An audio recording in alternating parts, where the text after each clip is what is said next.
Ronald Ead is the creator of Jawhacks. I honestly can't think of a more thorough channel on the topic of how to fix your facial structure and why it often requires much more than mewing. Nowadays, there's not near enough attention to the fact that your facial structure can dramatically affect not only how attractive you are, but your health as well. If your mouth is narrower than it should be, it can cause a wide range of problems from neck pain, nerd neck, posture problems, and of course snoring and sleep apnea, which are connected to all sorts of chronic diseases. Ron's focus is on the ins and outs of actually solving this issue. This is something that physically unattractive people deal with 24/7 as they go about their life. Truthfully, a big component of my audience is people who just want to look better. Then you might ask, why do we think it's nice looking? And it's probably because it indicates like, wow, what a nicely functioning human. We're talking about splitting the mid-palatal suture, spreading it left, right like that, which, as you observed, creates a gap between the front two teeth and also expands the nasal cavity as well. This is not something you can change. You're either a hot kid or you're an ugly kid. That's not actually true. Attractiveness is just a function of, in the case of facial structure, the relationship between your jaws and the rest of your head. Longevity is getting very popular nowadays. We all know sleep is super important, but we're not very often talking about the fact that some people have just a better apparatus for sleeping because they have a better airway. And Ron's channel, Jawhacks, goes really deep on this, all the ins and outs of improving your airway. The limitations of mewing. Mewing is fantastic, but he talks a lot about why mewing probably won't cut it for most adults. And he talks about how to expand the airway, the effects of different methods of it. It's just incredibly detailed. So Ron, could you please introduce yourself real quick? Absolutely. Thank you for that introduction. My name is Ronald Ead. I run the channel Jawhacks. The channel is mostly a podcast channel at this point, but it started with me documenting my own efforts to make my mouth bigger once I discovered that my own chronic health problems were related to essentially my facial structure being unnaturally small, which was causing me to have this severe chronic headache condition. Once I determined to engage with that problem of how to make my mouth bigger, I went off and attempted various things that were available and being talked about at the time in the mid-2010s, had some successes, had some failures, but was documenting it the whole time and realized that as I documented my experience with mewing and with some expanders, that there was a tremendous amount of attention that was organically growing around that, and I realized I was not alone. I was not alone in having health problems that were previously misdiagnosed by every doctor I had seen, and that ultimately were related to my jaw structure and how my jaw structure was too small.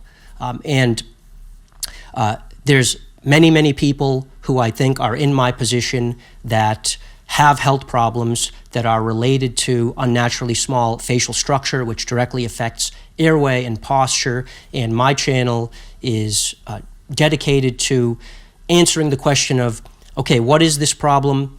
What is its source? And most importantly, what can we do about that? And on Jawhacks, I bring on the top orthodontists and surgeons and other healthcare professionals that are in the space of helping people achieve a more natural, healthier facial structure, and that's what Jawhacks is.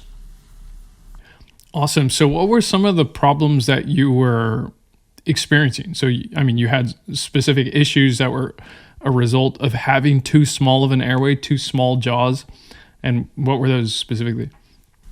My particular problem was a chronic headache condition that started really when I was in high school around 2004. Incidentally, after my childhood round of orthodontics, and we can talk about that later if you wish.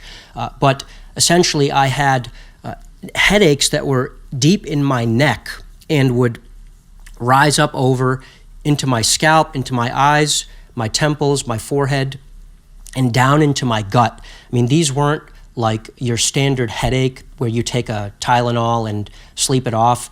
This was like handicapping level pain, where the pain was so severe that I couldn't think, I couldn't work, and I had nausea that was associated with it. So on a headache day, which at a certain point was basically every day, I would vomit all day, to the point where even when my stomach was empty, I would vomit up green bile. Now, mind you, Joseph, this headache condition persisted even after I had spent years on a health transformation journey that started basically in 2010 when I got into the paleo health movement. And so I had perfected my diet. I had perfected my fitness regimen, perfected all lifestyle stuff around sleep hygiene, around sun exposure, around posture work. I did a ton of posture work. And yet still, in spite of all of that work that I did, I still had this horrible headache condition. And I have always been of the view that the body keeps score. And what I mean by that is, if my body is throwing an alarm in the form of a headache, right, and a very particular kind of headache that was sort of emanating from the back of my neck, I was of the view that there was not just some genetic problem here. I thought there was something wrong with my body that was in violation with nature and that I could discover and fix. Fortunately, I was in the perfect environment.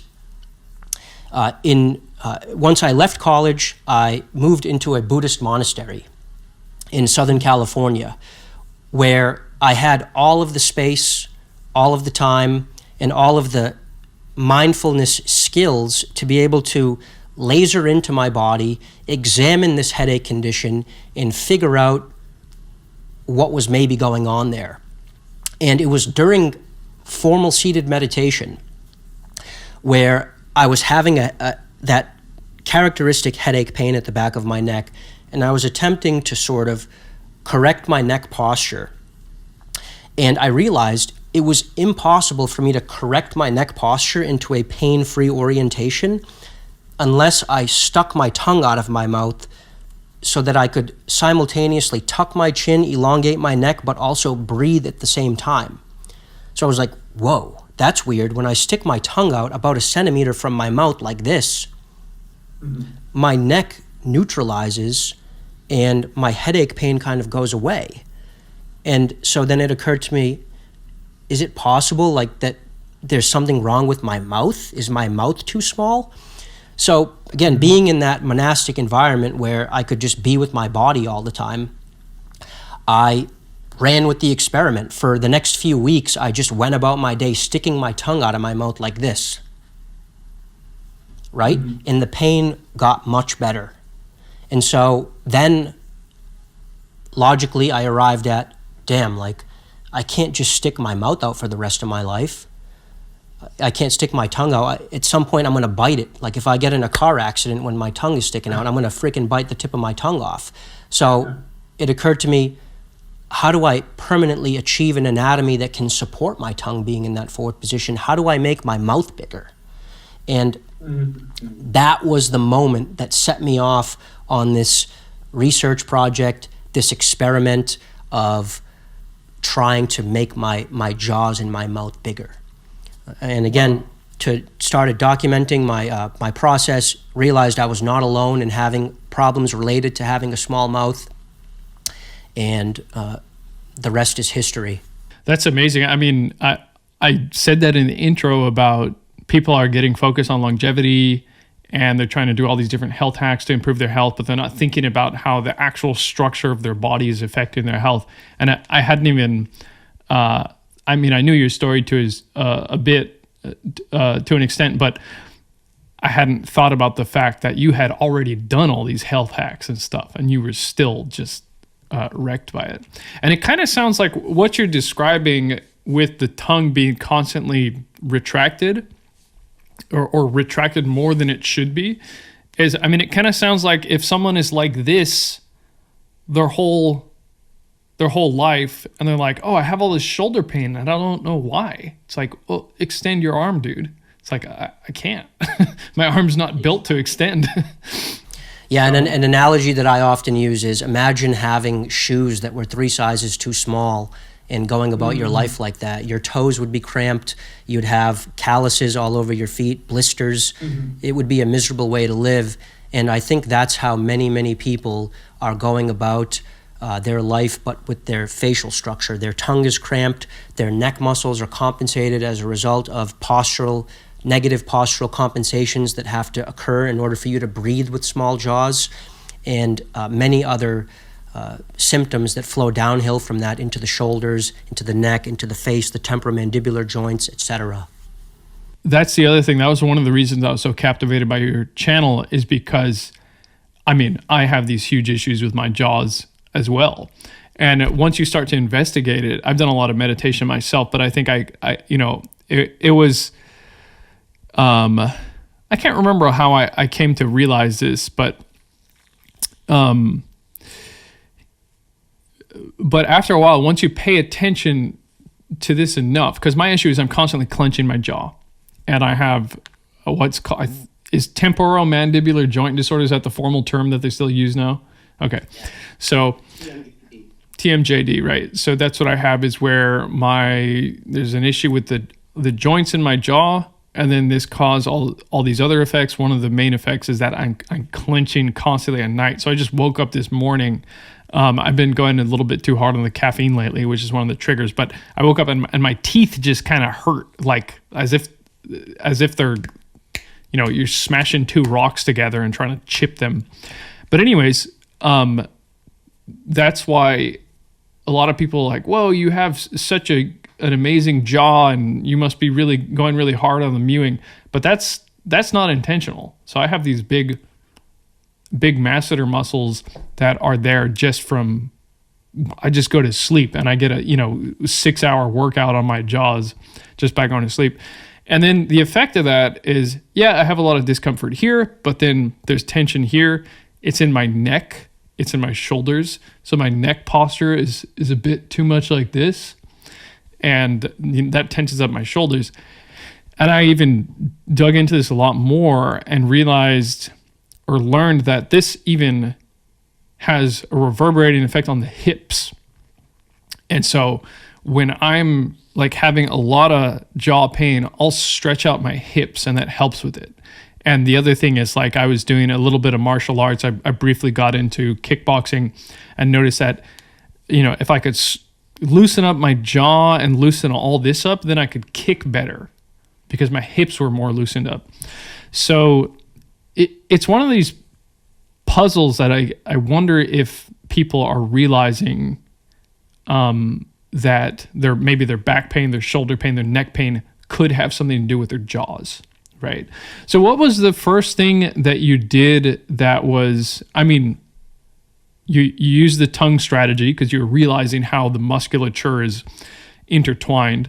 What were some of the other things, surgeries, dental appliances or whatever that you did to resolve this issue? Sure. So there were the bad things that I did, and then there were the better things that I did. And then there's also stuff that I'm still considering doing going forward. So mewing, right? Mewing is a hashtag that a lot of people who enter into the sort of jaw augmentation space land on. It's a kind of meme where the idea is when you press your tongue up onto the roof of your mouth, automatically you look better, right? And presumably there's this idea as well that by pressing your tongue up onto the roof of your mouth, you can actually grow your jawbones forward.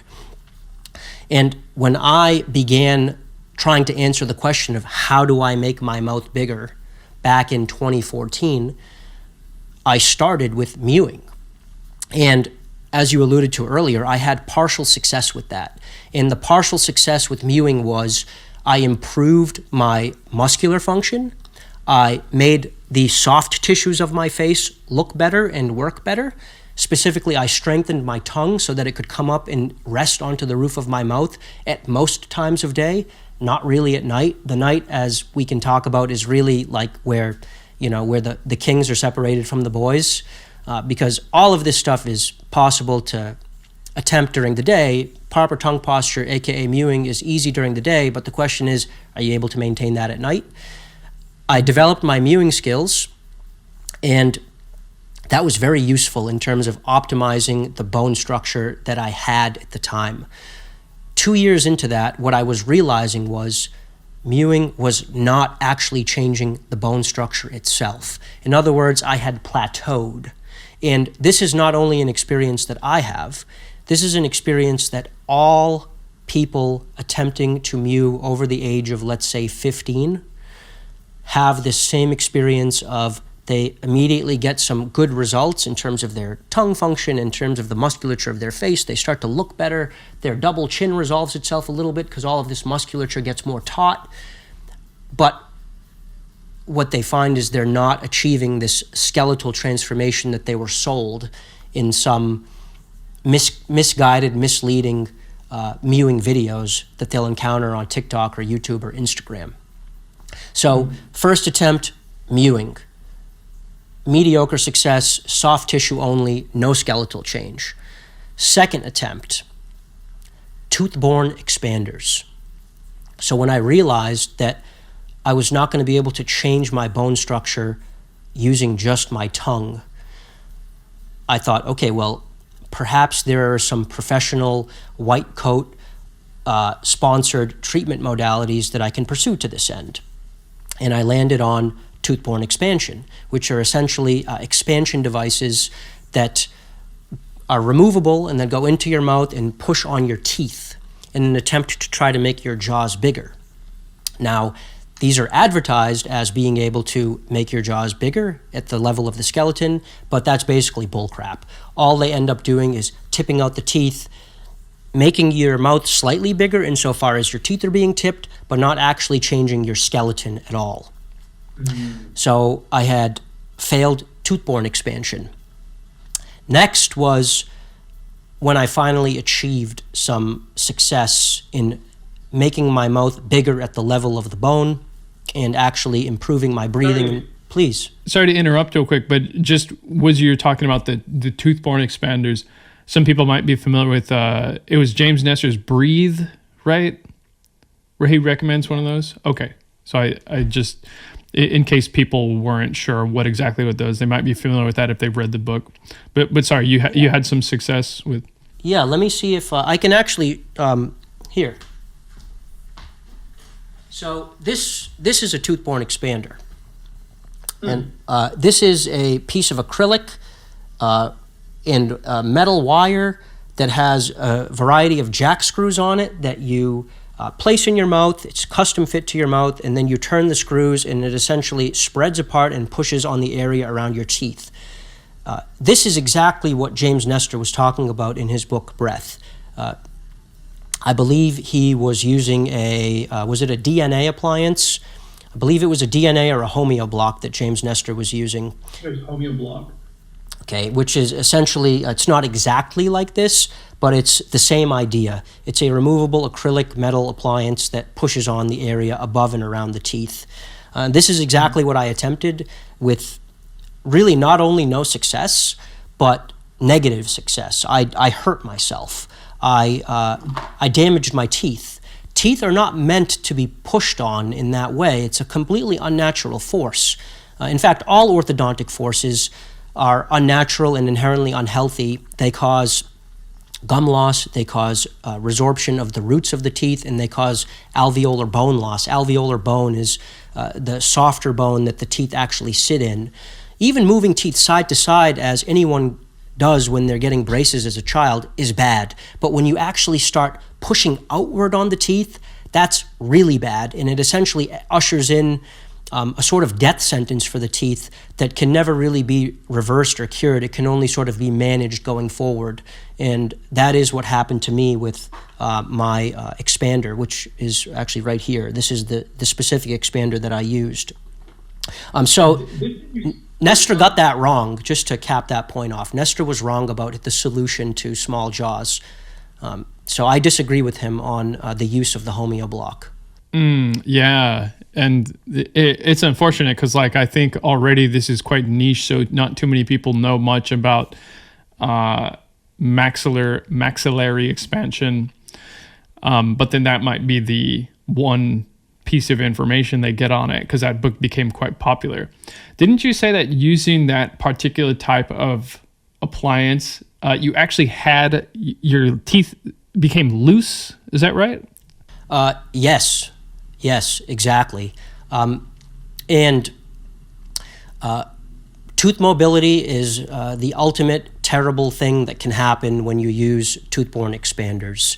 Essentially, what's going on there is when you, again, put outward expansive force on teeth, the roots get blunted, meaning that the tooth is less anchored into the bone. The bone itself resorbs, which means there's less bone around the root of the tooth, and the result of that is that the tooth is now no longer as firm and supported inside of the alveolar bone, and if it's severe enough, you can actually wiggle your tooth a little bit.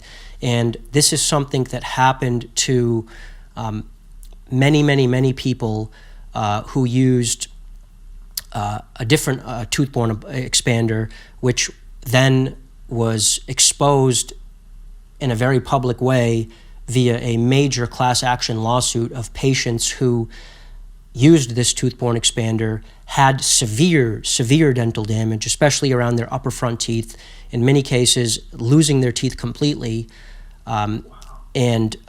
So it's clear that tooth-borne expansion is not the way, even though many people continue to advocate tooth-borne expansion as a solution to the small jaws problem.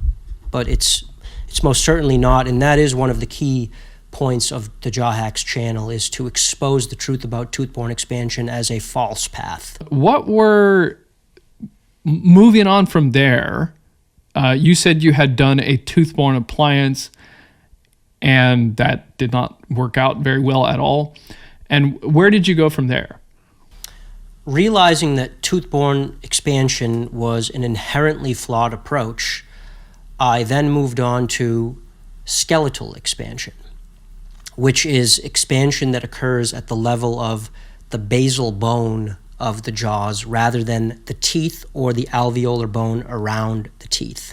And that class of expanders that is skeletal in nature is referred to as MARPE, micro-implant rapid assisted palatal expansion, colloquially referred to often as MSE, maxillary skeletal expander. And the way that works is basically it is a metal appliance with a central jack screw that spreads left-right, not too dissimilar from this. There's a jack screw here that spreads left and right. Mm-hmm. But instead of being anchored on the teeth, the MSE is screwed into the roof of the mouth, into the bone itself, and anchors onto the bone itself via 4 to 10 1-centimeter screws that go so deep that they oftentimes puncture into the floor of your nose. That's how much anchorage they actually have. That's what it actually takes to split the mid-palatal suture and spread the palate apart.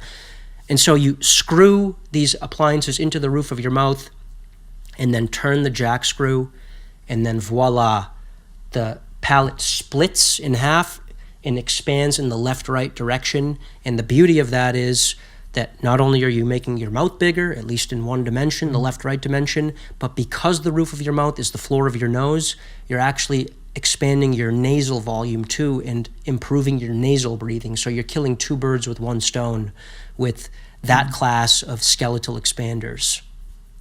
And that's what I tried next. Just to confirm, so basically you have this looks kind of strange, but you have the roof of the mouth, right? And then it's going in here and then spreading like that. Exactly. You're splitting down the middle, and then I guess you must have had a gap tooth because you were, you're splitting here and widening the bone. So it must have made a huge space right here? That is correct. So you're exactly right in terms of the mechanics that we're talking about. We're talking about this. So we're talking about splitting the mid-palatal suture, spreading it left, right like that, which, as you observed, creates a gap between the front two teeth and also expands the nasal cavity as well, as we can see here. And so if you're lucky, you get a gap because that means that it worked, and they don't always work. It's actually really hard to split the mid-palatal suture in adults, especially adult men. But if you're lucky, you get a gap. But on a more subtle note, you don't always get a gap because sometimes the ligaments that hold the teeth together, if you turn slowly enough, the ligaments actually keep the upper front teeth sort of held together, and that midline gap, known as a diastema, doesn't always form. So you did that. I think I remember seeing one of your videos a long time ago where you talking about how you finally got the suture split, like that. This part, you finally got it to crack open, and then so you did. So how long did you have that thing in your mouth? The expander. 11 months total. 3 months of actually turning it and expanding it, and then another 8 months wearing it as a retainer, essentially as a cast, to hold the gap open so that bone could fill in and heal it so that the position became fixed and permanent. Just like if you were to break your arm, you would put a cast on, and that cast would be on for at least 6 months because that's about how long it takes for the body to heal fractures. This is essentially a fracture that you're creating, and the body heals it the same way it would heal a broken arm, and it has to be held open for that 6-month period while that happens. So it's the same concept of, I've seen this getting tons of views on Instagram, these like leg lengthening surgeries, which just sound brutal and not worth it at all. But basically they're breaking the leg and then using the mechanics of bone to get it to create new bone, but it is creating it in that gap that they created. So it's the same thing happening here, right? It's like you create a gap, the body lays down new bone, and then it fixes in that position, right? And I think in the case of leg extension surgery, so a few things comparing and contrasting leg extension surgery, what's different between MARPE and leg extension surgery, again, MARPE just being this class of skeletal expanders that splits the mouth and widens it from ear to ear. Leg extension surgery may be aesthetic, but it's not functional. MARPE, hopefully, is both aesthetic and functional, meaning it improves the way your body works, whereas with leg extension surgery, I think that can cause problems with things like jogging and athletics. Oh, yeah. You're just like completely unbalanced. Like your body's mechanics are like, what's going on? Why are my legs so long? I can't use these properly. Yeah, but what's similar about them is the distraction osteogenesis component, which means you're not just breaking the bone, spreading it apart a fixed amount, like let's say 1 inch on the leg or whatever, maybe 2, and then putting a titanium plate there and hoping that 2-inch gap heals. That's not what you're doing in either the palate or the leg.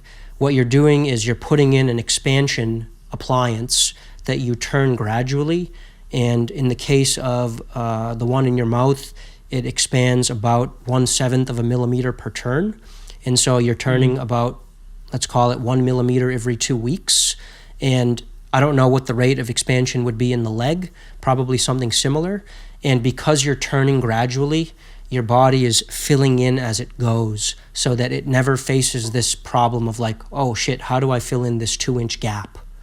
Right? It's a gradual process, and that's why we call it distraction osteogenesis, and the appliances are often referred to as distractors because they slowly open. Interesting. Okay, so you did the tooth-borne appliance. That was a bad idea. You did the bone-borne appliance, and then you got that expansion that you needed.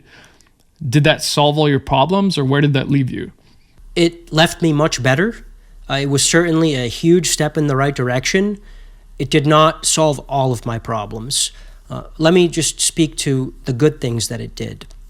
So it gave me significantly more tongue space, and that helped with my root problem, which was my headache condition. And that helped my headaches in a few ways. By pulling my tongue up and forward into that new space that was created, and by the way, I expanded about 8 millimeters, so close to a centimeter of increased palatal width, which is significant. Wow. I mean that's like very meaningful amount of change in a person's anatomy. It felt like a completely different mouth, so by gaining, roughly a centimeter of palatal width, that gave my tongue a ton of room to come up and spread wide on the roof of my mouth, pulling it out of my throat, which helped me sleep better because, as we can talk about, sleep disordered breathing issues, things like sleep apnea and snoring, are often caused by the tongue falling back into the throat at night and blocking the airway, which is really just the throat. So it was a step in the right direction in terms of improving my sleep anatomy, but specifically for the headache issue. See, and this is a key point about how small jaws poorly affect posture. Posture is a huge topic, and everyone is trying to figure that out and get that right. But it is just impossible to have correct neck posture with a small airway, because what happens is if your mouth is too small and if your tongue is blocking your throat, the only way you can breathe in spite of that small anatomy is to go like this. So you're tipping your chin forward in order to open up your airway because your airway is too small. So by gaining that space, I was able to tuck my chin a little bit. Basically, I went from this to this, and that provided a tremendous amount of relief to my neck, which was the source of my headaches. It's funny because that first pose you did like this, that's I've seen so many thumbnails that are like how to fix nerd neck, and it'll show you how to do some kind of shoulder exercise or this kind of thing, and they get millions of views, but they're not talking about how it's not just you're sitting too much and looking at the computer too much. You don't have the right musculature. Those things can definitely help, but the core problem is basically your facial apparatus is not sufficient to allow you to breathe when you're in this position. Is that a good way to put it? That's exactly it. And really, case in point on this is there's an amazing book on posture that was very influential for me over the past decade, and it's called 8 Steps to a Pain-Free Back. It's written by Esther Gokhale. It's essentially a picture book documenting the postures that people in traditional cultures have, places where back pain, headaches are non-existent. And she shows these people with this amazingly upright, beautiful, functional posture. And then she goes on to say, this is correct posture. And she shows a beautifully upright neck, right? And she just assumes that the reader is going to be able to mimic this after they see these pictures. Yeah. But what she doesn't realize is that they can't, because these people in these traditional cultures that she's documenting, places like Haiti, places like Aboriginal Australia, certain parts in Brazil, these are people that have massive, robust, healthy jaw structure, probably because they were breastfed for so many years and had a very natural upbringing around breastfeeding, chewing tough foods as a youth, having healthy air quality because they spend so much time outdoors, et cetera, et cetera. The only reason these people have this posture is because of their facial structure allowing it. And actually, that was my experience exactly with her book, was that I was able to master all the different aspects of good posture except for the neck posture, and it was because my facial anatomy just didn't allow it. This really put things into perspective for me when you explained it to me, was that part of the issue with my TMJ and the reason my nerd neck keeps getting worse is because the body is basically trying to breathe at night. And so one of the difficulties with having too small of an airway, which I'm quite certain is one of my issues, is that the body is trying to make the airway bigger as much as it can and make it so that the air can pass through as easily as possible.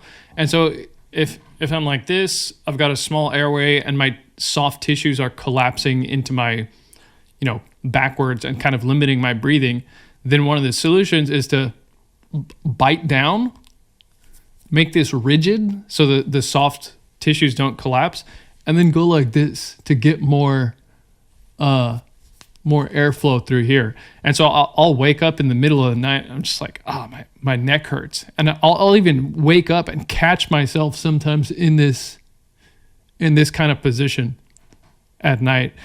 And I had never realized that the jaw clenching might be serving a function.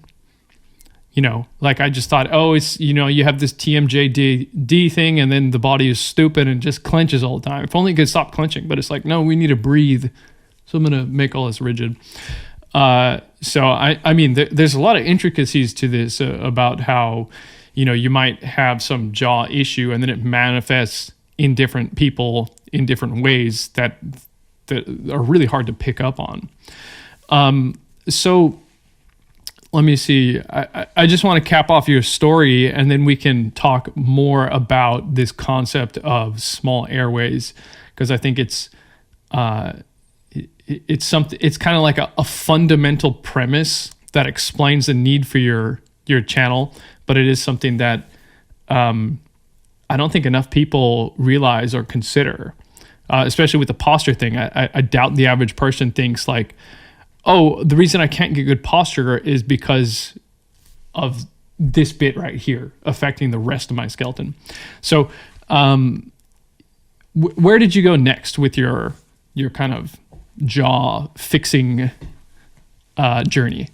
So after getting some success with the skeletal expander that widened my palate left-right, I basically wanted more. And this is a pretty common thing that happens, is when people feel what it feels like to augment their oral anatomy and make things bigger, they generally want more and more of that.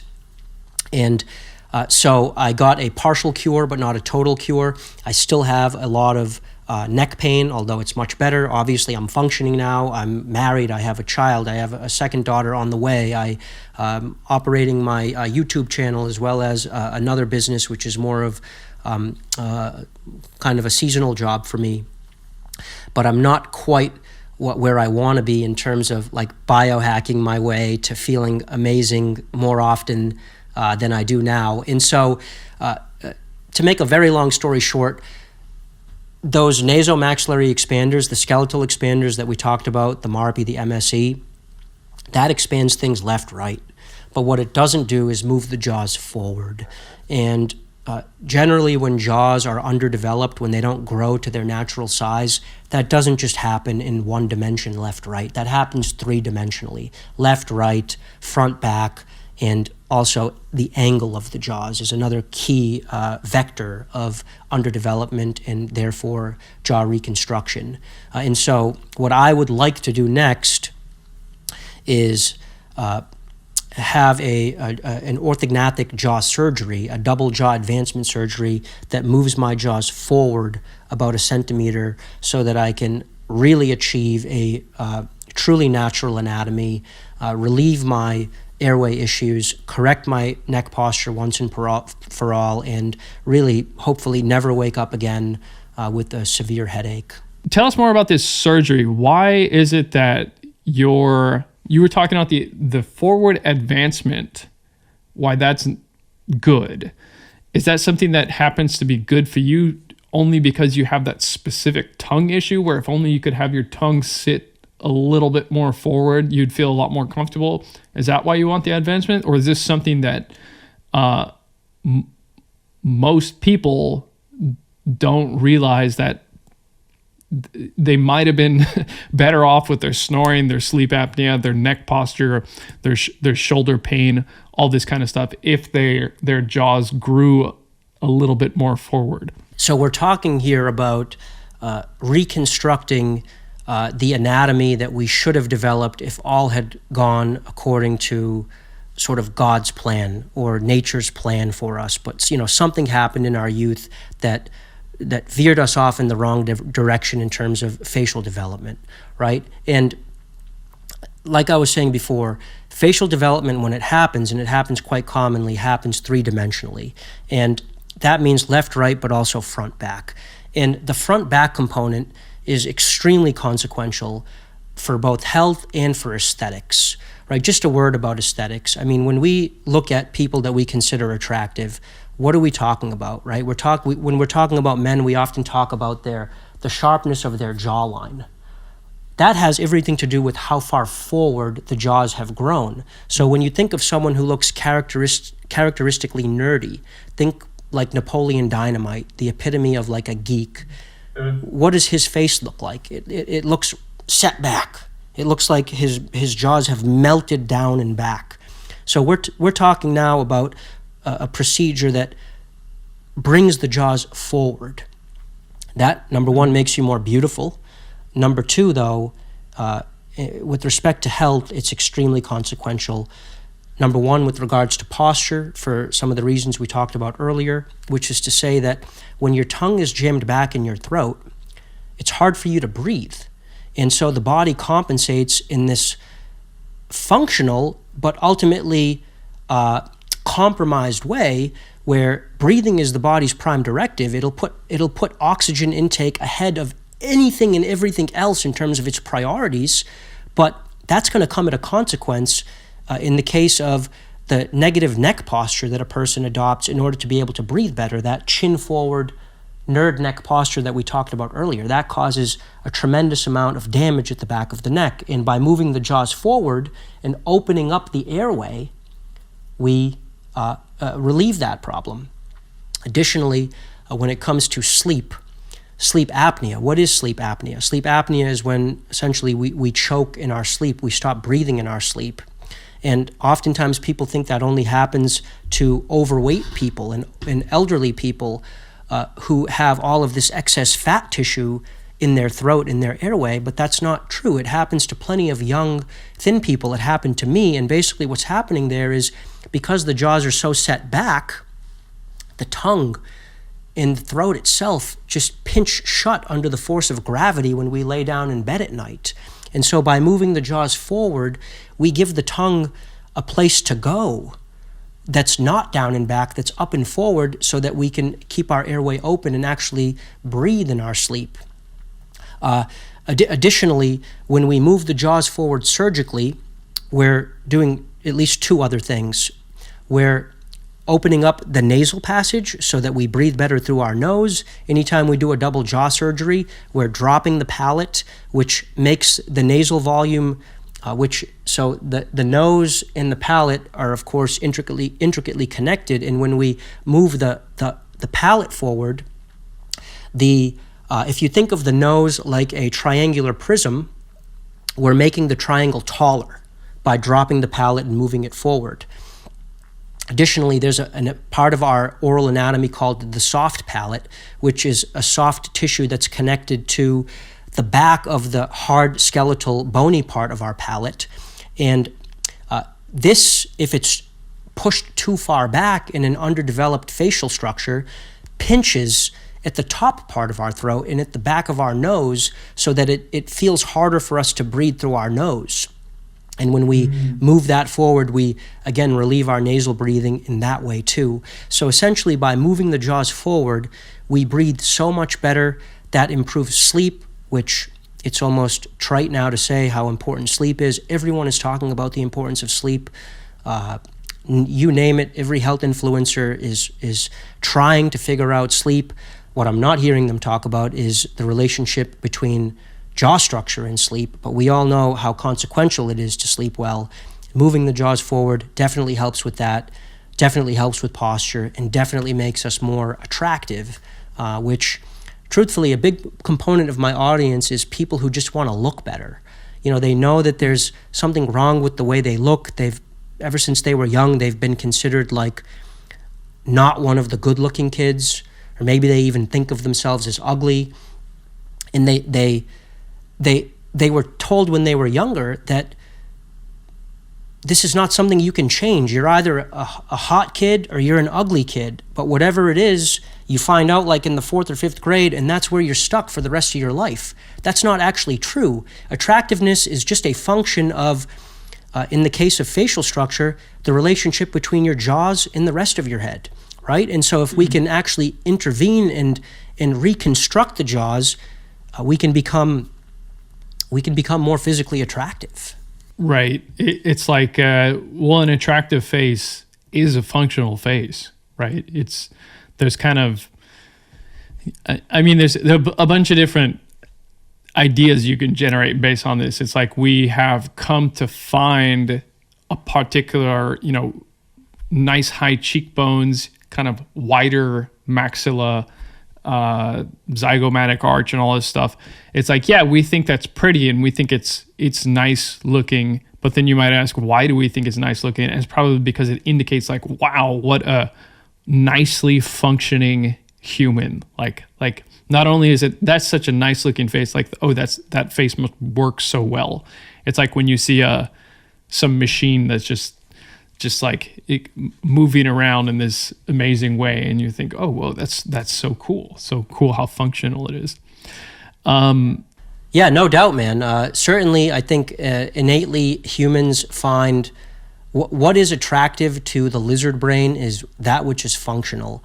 And the reason we find angular jaw structure attractive is because it indicates that a person has a really healthy airway. And, no, it's not just about airway, it's also about neck strength, which relates to the postural component of our conversation. Because someone that has an angular jaw and a really strong neck, guess what?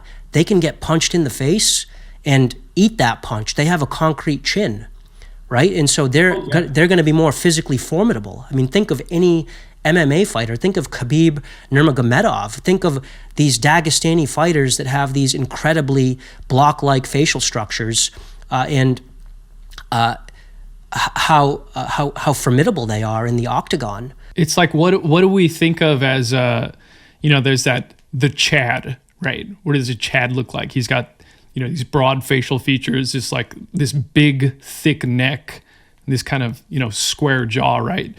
If a lot of Native Americans, what should I say, pre-modern Native Americans, if you just look at old vintage pictures of them, they have these, different cultures have different conceptions of beauty. It's funny because in Japan, they want a smaller face, but I think most anywhere would agree, like if you look at a Native American who has these huge jaws, this massive dental arch, this very square face, they say, oh, he's very masculine, or he's very manly.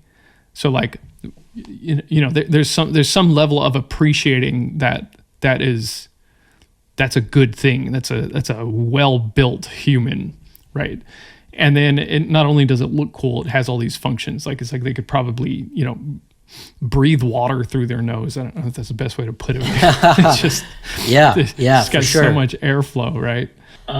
Cultural conceptions of softer jaws being beautiful, I feel like almost always applies to women. I don't think any culture really values soft jaws in men, but certainly it's not every culture that values soft jaws in women, right? Like think of some of the icons of American beauty. Think of like Julia Roberts, right? Who, when I was growing up, I always thought that she was attractive, whereas my dad would always say, oh, she's ugly because she has such a big mouth.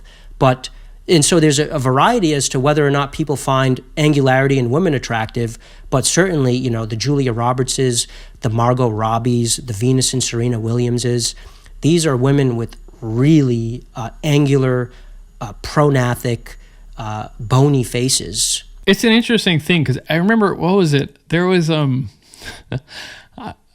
was, what was I doing? I was climbing a mountain and there was this woman who was there. I was hiking, not climbing a mountain, but I was hiking, and there's a woman there talking to her friends, and there's something about her, and I was just like, she's really pretty and very captivating, and I can't quite put my finger on it. And then she smiled, and she had this really toothy smile, like this really nice wide dental arch. And maybe it was just because it's unique and you don't see that too often, someone with a really nice broad dental arch. But I don't know, it's kind of interesting how there are different conceptions of beauty and so on, but you can't deny that at the end of the day, it's going to be really functional and really beneficial for that person's sleep and posture and all these different things. That's the funny thing. Just like you were talking about earlier, I just kind of wanted to re-emphasize this point, is there are so many different influencers talking about how you can improve sleep. You wake up and you see bright sunlight in the first 15 minutes of the day. Don't drink caffeine after this point. You make sure and wear your blue light blockers at night. You put on red lights at night. You make your room blacked out, use blackout curtains, take this melatonin supplement, this or that, whatever it might be. But then, not too many people are emphasizing this fact that, it's like, do you have, a big enough airway to sleep properly or not? And maybe if you don't, then it doesn't matter what perfect supplement regimen, what perfect diet you have, what perfect light exposure routine you have. It doesn't matter, because you're going to be capped at, let's say, the level of sleep that you can get at. It's like, oh, how can I? And so, for example, Dave Asprey, Brian Johnson, David Sinclair, they're kind of popularizing this idea of let's live as long as possible. Let's live to 120, 140. It's like, okay, what's the one supplement you didn't try? It's making your face bigger, right? So do you think, I know this is very speculative, but do you think that, let's say you have two people. One guy has not very good jaws. Maybe he's got some issues like us, like he's got TMJD, something like that. A clear indicator that his airway is a little bit smaller than it should be, versus you have another guy who has fantastic facial structure. It's optimal. But then the guy with the worst face structure, with the worst airway, he's got the perfect diet, perfect supplement, perfect routine. But then this guy, he's just kind of just winging it, doesn't even really think about supplements. He's not fat or anything. He's just an average guy. Which do you think is going to live longer? I think that all things being equal, certainly the person with the healthier jaw structure is going to live longer. That being said, it's more complex than that, because when we look at humans, I think what we find is that in a lot of cases, people that are dealt a really good hand when it comes to jaw structure, they aren't super motivated to optimize the other aspects of their health. So, and a case in point would be take a Dennis Rodman, right? Dennis Rodman, a famous basketball player who played with Michael Jordan on the Chicago Bulls in the 90s. Incredible blocky facial structure. But this guy would just go on these epic benders where he could use all sorts of different drugs in the nights before games even, and then he would basically wake up the next day, get on a treadmill, sprint for a couple of hours, and then show up to the arena that night and play. That is not something someone with weak jaw structure would ever be able to do. And so the people with great jaw structure, they cheat. And conversely, the people with not so great jaw structure are the people that I think we tend to find really going to the extreme when it comes to optimizing the other aspects of their health. They're hyper-focused on diet, on supplements, on fitness, right? And what I see when I see that is these are guys that are doing the best they can to feel pretty good in spite of the fact that they're handicapped in this discrete way when it comes to their airway size and their jaw structure. Now, when you take someone who has amazing jaw structure and optimizes every aspect of their diet, what do you get? You get Tom Brady, right? You get the greatest quarterback and one of the greatest athletes of all time. There's a guy that has a tremendously square jaw and also is very conscientious about diet and about fitness, about sleep hygiene, and then you get an ultra performer. Wow, I was just looking him up as you were saying that. I didn't even realize he's 47. And he could be still playing in the NFL right now if he really wanted to. I one time, I doubled up on all the bad stuff, drinking way too much coffee, was eating late, was not sleeping enough. I don't know what else I was doing. But then it just like made this worse and worse and worse. And then the time that I had the worst headache ever was, it was a bunch of pain right here, localized here. And then I even threw up once or twice. And that was only one day. So I'm just saying, I can't even imagine how bad it would get for you. Because I thought that was terrible. And that was just like, the tip of the iceberg into getting into that area. But to follow up on that, it's funny because like, we'll say something and it kind of, it's hard to talk about this sometimes because we're talking about, it doesn't have the most attractive facial structure. And it sounds like a dig, but at the same time, it's also a point of function and like how good is their face functioning. And you're exactly right. Like the people they look beautiful and they're chads, they have way more leeway with how intense their diet regimen needs to be. It ties back into what we're talking about of like, you have all these things that you can do, health hacks, supplements, diet, perfect routine and all this, or you could just have a fantastic baseline where the body works fantastically without you even trying. Like you could pull a Dennis Rodman and you're just completely, trashing your body and it doesn't matter. You can still be a professional NBA player because you had such a great starting point. You have such a great apparatus. I guess we touched on all the things all the negative effects that stem from insufficient airways. We talked about how it affects your musculature, how it affects your posture, your neck. It's going to make you snore, which leads to sleep apnea. And you basically, you stop breathing in the night. So your brain is getting less oxygen. And as you were saying earlier, the brain prioritizes oxygen flow above everything else, because without that, you die. And the brain needs a huge amount of energy. Is there anything else we're missing out on in terms of, illustrating just how important the size of the airway is? I think it's really important to sort of double down on the effect that this all has on sleep.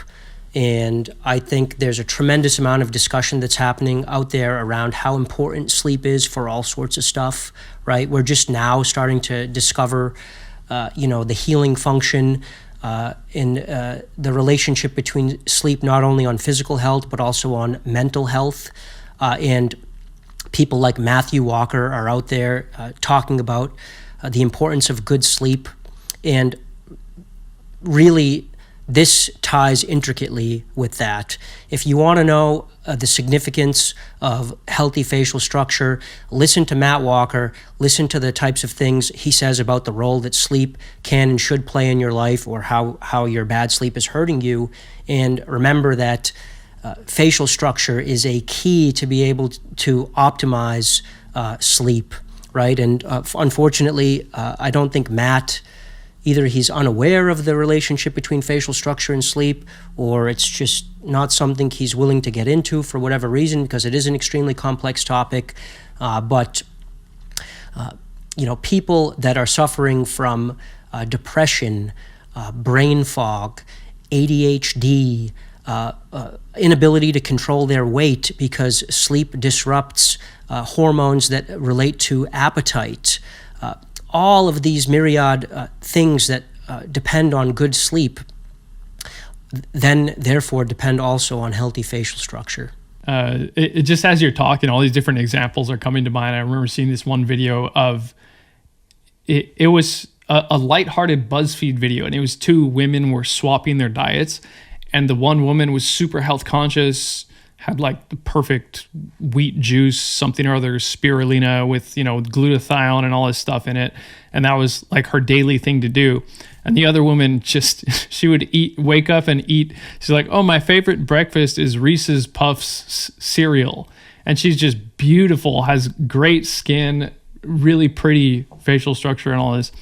And she's just seems couldn't care less about diet. And then they swap. And then that's what's interesting about the video.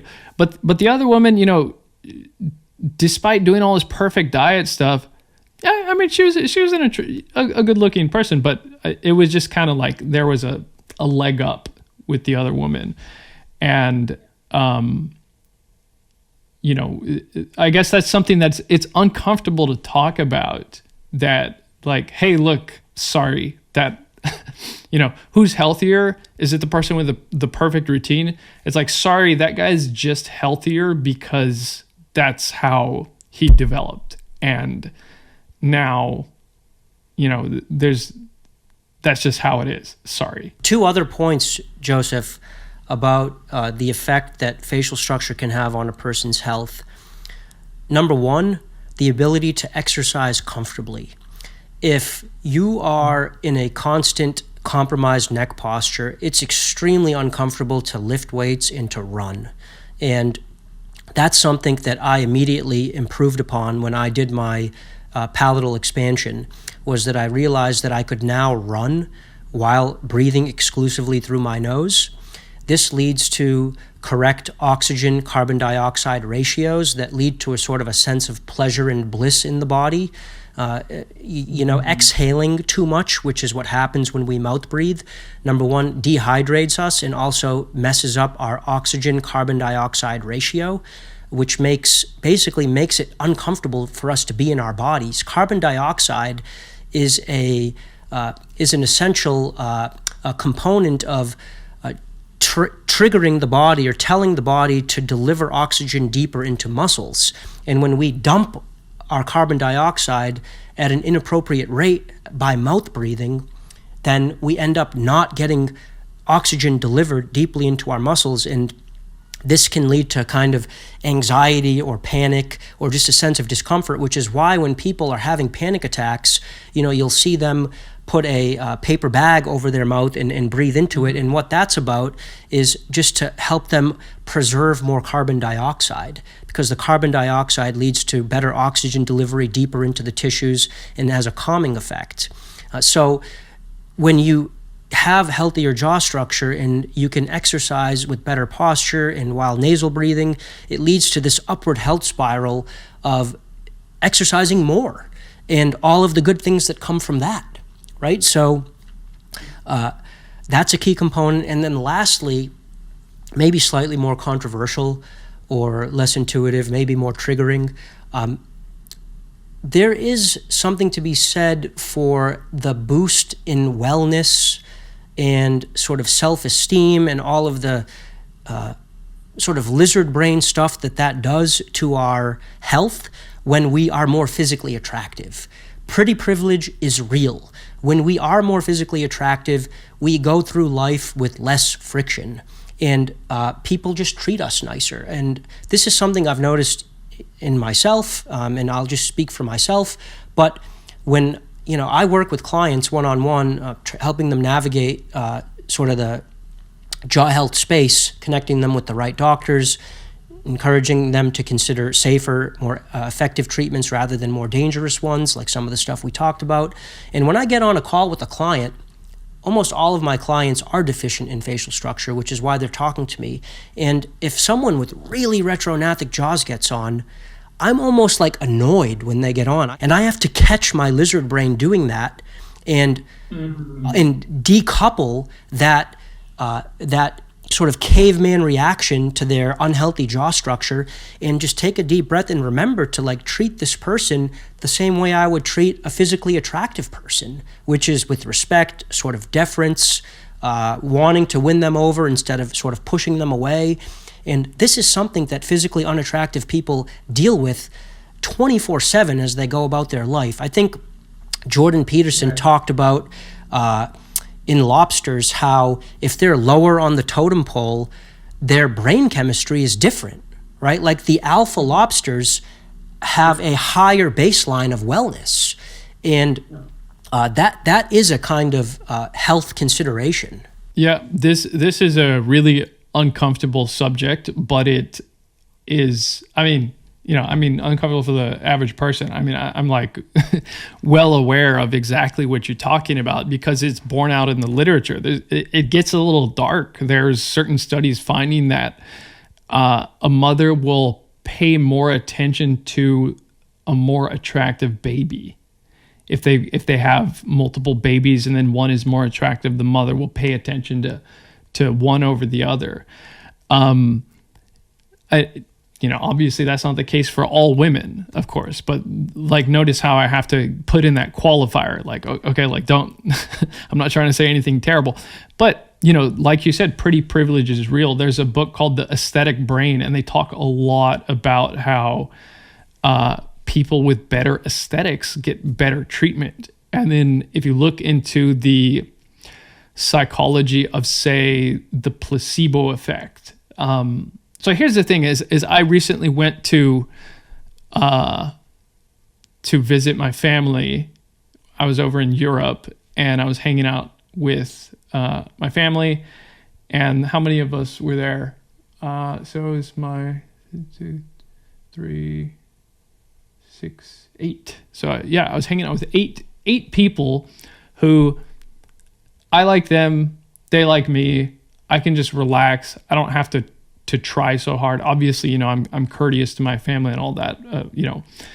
I'm not a jerk, but it was just kind of like, it was just so peaceful to like not have to try and just know, oh, these people like me.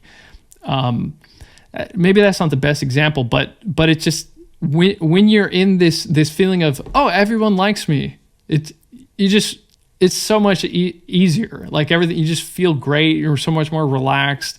Earlier I was talking about having bad hangovers, and recently over Christmas I was just like, you know what, I'm like way too uptight about health stuff. I'm just gonna drink with my brother and not worry about this stuff. I get a hangover, whatever. But I want to say it was part of the reason for this was I was just so relaxed that I didn't even get a hangover, even though I was drinking way more than usual. And I was drinking beer, which is usually the thing that messes me up. And so, well, I mean, one, that's, I'm making a case for why it's great to hang out with your family. But two, it's this kind of thing of like, imagine if you're just this beautiful person who you walk around and everyone you talk to just lights up and they're like wanting to almost kind of impress you and like be really extra nice to you. Maybe they put on their best self and be funny. Like imagine how great that would be, just walking around the world and everyone's like, oh, hey, it's you great, great person. I don't even know you, but you must be great. So yeah, that these psychological effects are very powerful, especially when you start to look into the placebo effect. This gets really interesting where you see people's perception of reality can dramatically change their health. Obviously the most obvious effect of the placebo effect is they're told they're given anesthesia, or I just gave you this really strong analgesic that's going to destroy your pain. They're like, oh, thanks. And then they're like, oh yeah, my pain went from a 7 to a 3. And they've even scanned the brain and said like, yes, the brain is literally registering less pain. And then the doctors are like, we didn't even give them anything. They were on a saline drip and we just told them. So that's one example. It goes into a bunch of different things. And just real quick, one more is exactly what you're talking about with the dominance hierarchy. There's this kind of social hierarchy that happens. And as people win, they get feedback from the environment that they're doing well in their social standing, whatever it might be. Win at a game. It could be winning at a sport to winning at chess. This will raise your testosterone. And then if your testosterone's higher, that is the brain or the body signaling back to itself, like you are valued in the eyes of others. And this has all these crazy effects: increase in confidence, increase in libido, increase in strength, increase in muscle mass, lower body fat. And it's this kind of compounding effect. Like you're more and more confident, you're more and more effective, and then you like win at more stuff. So yeah, I think, it is an uncomfortable topic. It's like, well, maybe the attractive dudes always have more testosterone because they're always like walking around and having people reflect back to them this positivity back to them. And they're like, oh, I I must be pretty great. And then their body's like, all right, have some testosterone, because the social environment values you. Yeah, the converse of that is that people that don't get that constant swarm of like positive feedback based on their attractiveness, in other words, the uglier people with worse facial structure have to earn that social recognition in different ways, right? And so, for example, think about top academics that you know, scientists, writers, and other people that sort of use their brain more to accomplish amazing things. When you think of an academic, you don't think of someone who has amazing facial structure. You often think of someone who's very nerdy looking and has really poor facial structure. And I think that what's happening there is that because, like, let's say a young woman is not getting a ton of validation because of how physically attractive she is as a young girl, right, in high school, let's say, she's going to be more motivated to earn that in a different way, by doubling down on her studies, by becoming a physician, by becoming a scientist.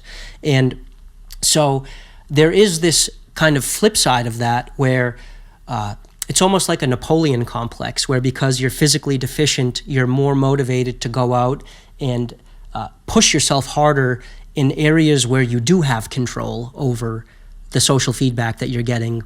And that can lead to amazing accomplishments in other areas, right? And so that's worth noting too. And then, lastly, I'll just make the point that one of my key ideas on Jawhacks is that attractiveness is not this fixed trait that we're stuck with. I mentioned that earlier. But anyone listening to this that's like, oh man, I'm one of these uglier people that Joseph and Ron are talking about right now, that, like, you can actually change that by engaging in some of the jaw reconstructive treatments that are talked about on my channel. And so don't ever feel like, this is something you're stuck with forever. There are ways now with modern technology and with the knowledge and research that's been done on channels like mine, where the path toward jaw reconstruction is now much safer, much more predictable. The top doctors are known by name. Many of them have been interviewed on my channel, and the path is open for people who want to make a change on that front. Yeah, I'm really glad you mentioned that, because me too. I always like to avoid just presenting a problem and saying, here's this unfixable problem, right? There is this thing popping up on Instagram. It's a kind of exercise approach called functional patterns. Have you ever heard of that? I have. Yeah, when I saw Dr. Mike Mew at an event in New York earlier this year, he was on his way to the West Coast to meet the functional patterns guy. I don't know too much about it, but I know that it's gaining in popularity and people are getting good results with it. So, yeah, it's really interesting because I've just gotten into it and I don't understand it totally, but people are using these kind of different types of exercises. It's somewhat unusual, where they're using cables, and it's basically they are doing these movements where they're not trying to isolate. Say you want to make your biceps bigger, you just isolate and do a bicep curl. Okay, I'm only going to use my biceps. Don't cheat. You don't want to cheat and rock and use the rest of the body to get that up there, because then you're not going to be isolating the biceps. You're going to get less bicep hypertrophy. That's the idea, right? Same thing with squats. You try and isolate down to the legs and the butt, to the lower half of your body as much as possible. But this is kind of like, you might be doing a movement where you're like this, and so you're using the whole body. You're trying to orchestrate the entire body to move in this one particular way to achieve this particular movement. I don't know if that's the best way to explain it, but that's what seems to be going on. It's like they're engaging more of a lot of the body as they're doing whatever it is. Maybe if there's a chest exercise, you're going like this, right? But there's a step in with it and you're using the rest of the body. So anyways, the results are very impressive. In terms of the before and afters, like, I'm not the best person to judge, like, is this a legit before and after, or like, could the person just be like, purposely improving their posture? But you'll see people who have much better posture afterward. People are correcting scoliosis. Maybe someone had an issue where their shoulders are sagging because one part of their back isn't engaging at all. And so then you get this really sagged, rounded shoulder look, but then afterwards they're looking like this. And that's cool, exciting, improving the skeletal function by improving the musculature. Oh, that's another thing that they show gait improvements, things like that. But one of the things is there was a couple cases where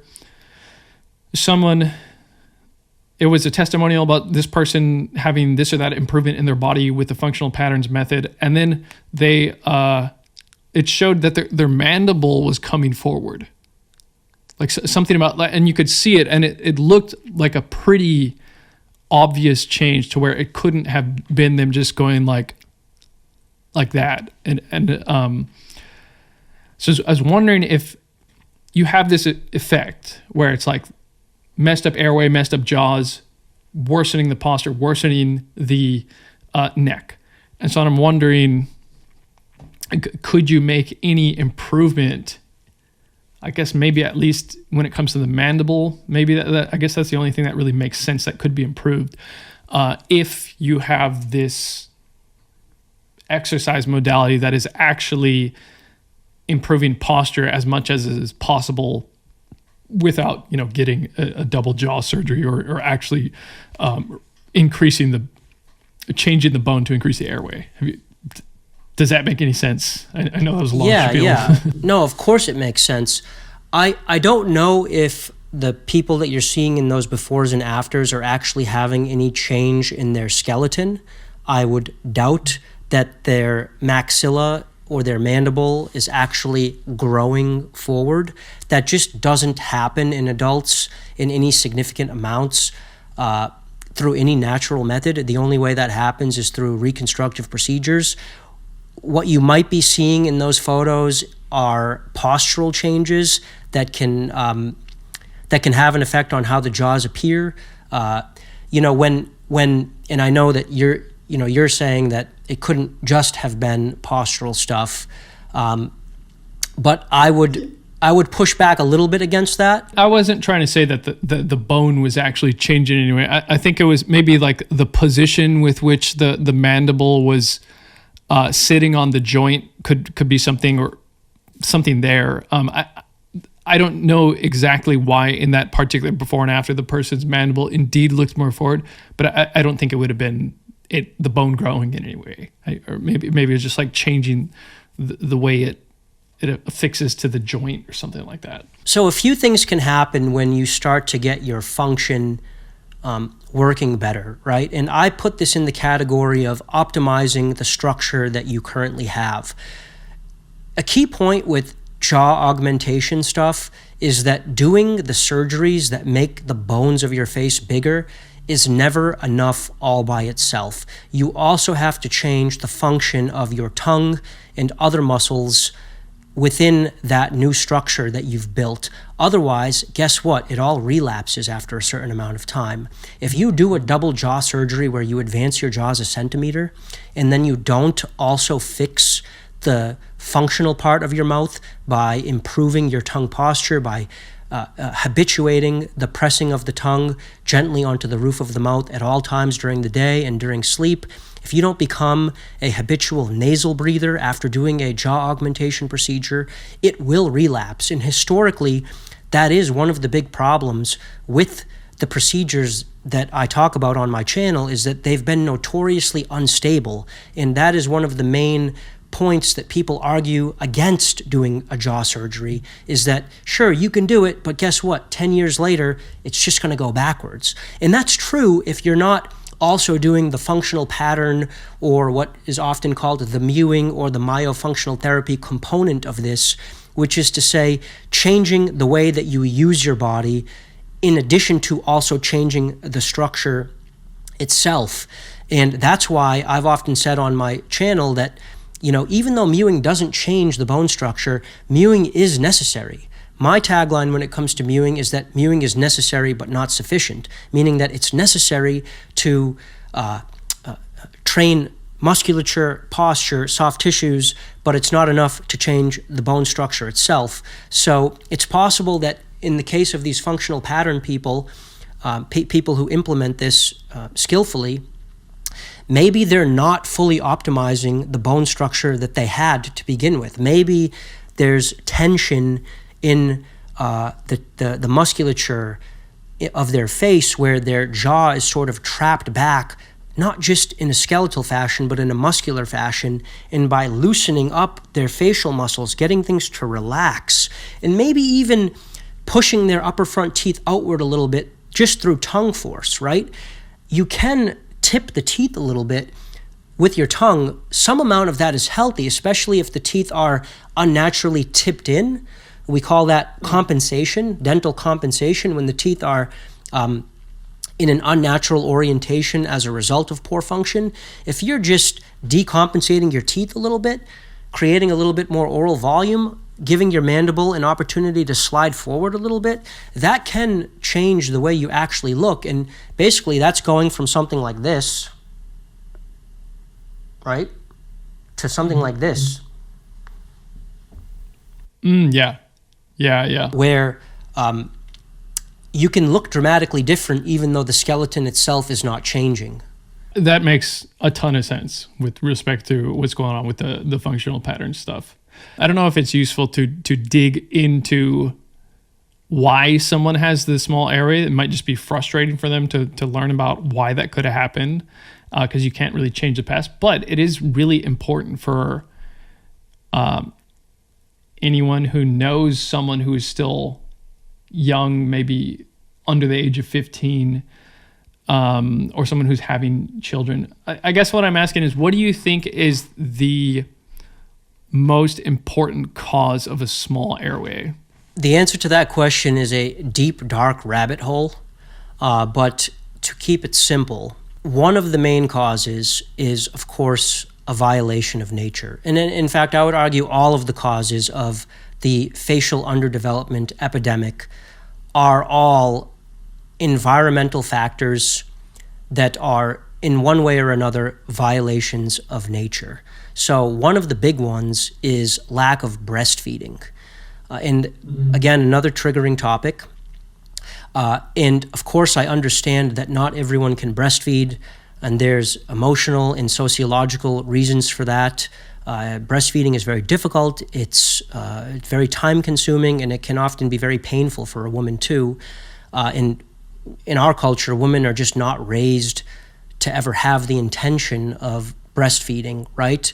That being said, apart from that sort of emotional, sociological side of why people don't breastfeed, that doesn't disqualify the fact that breastfeeding is incredibly important to facial development, to natural facial development. And basically what's happening there is that the mechanical action required for an infant to extract milk from its mother's breast is fundamentally way different than the mechanical action that's involved in breastfeeding. That's involved in bottle feeding.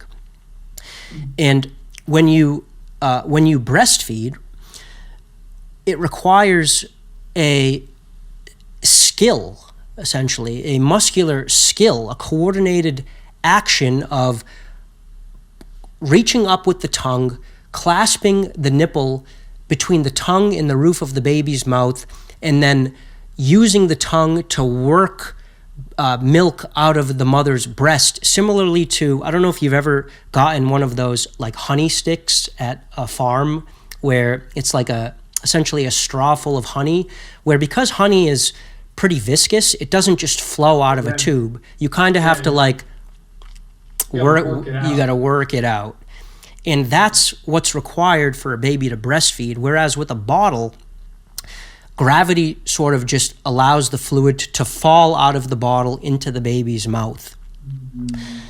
So breastfeeding teaches a child to have a strong tongue that by default comes up and forward, And then when the baby is not breastfeeding, the tongue stays in that up and forward position, serving as a natural palate expander. The tongue is nature's palate expander. And the only reason that we need artificial palatal expanders as adults in the form of, MARPE or jaw surgery is because we didn't have our tongue functioning as a natural palate expander starting very early in our lives as infants.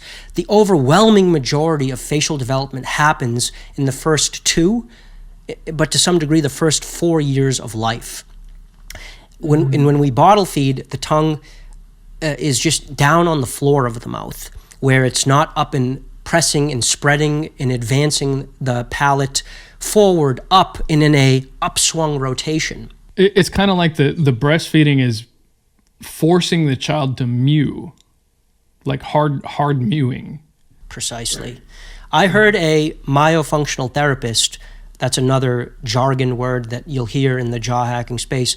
Myofunctional therapy is essentially the medical term for mewing. Myofunctional therapists are physical therapists, essentially, that teach people to have proper tongue function and lip function.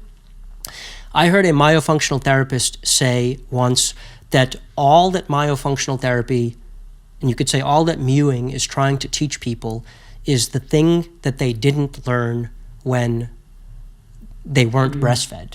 I see. So could the issues be from insufficient breastfeeding? So maybe the breastfeeding period wasn't long enough? Yeah, the ideal amount of breastfeeding is somewhere between 2 and 3 years. And the key there is you can stop breastfeeding when a child is conscious enough for you to instruct them on how to properly chew and masticate tougher foods, which is the next source of the stimulus that's required to go into the jaws to get them to grow naturally. And that's the second big mistake that people make with children, is they wean them right from a bottle onto soft, pureed, mushy foods. It's sad, right? It's like, it's not good for jaw structure. And then what is like stewed pears gonna do in terms of nutrition? It's like, where's exactly like protein, fat soluble vitamins, minerals, all this kind of stuff? Yeah, when people think of the importance of breastfeeding in the mainstream, I mean, breastfeeding is in a way making a comeback right now. Even in mainstream health, like when my daughter was born, there was a lactation consultant that was readily available at the hospital that was coaching my wife on how to breastfeed the baby successfully, right? But when breastfeeding is encouraged in the mainstream, it's never in the context of the mechanical component of breastfeeding. Yeah.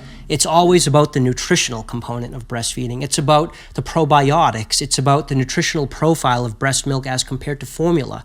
And those things matter, but equally and perhaps even more important than the nutritional profile of human breast milk is the mechanical side that I explained just now.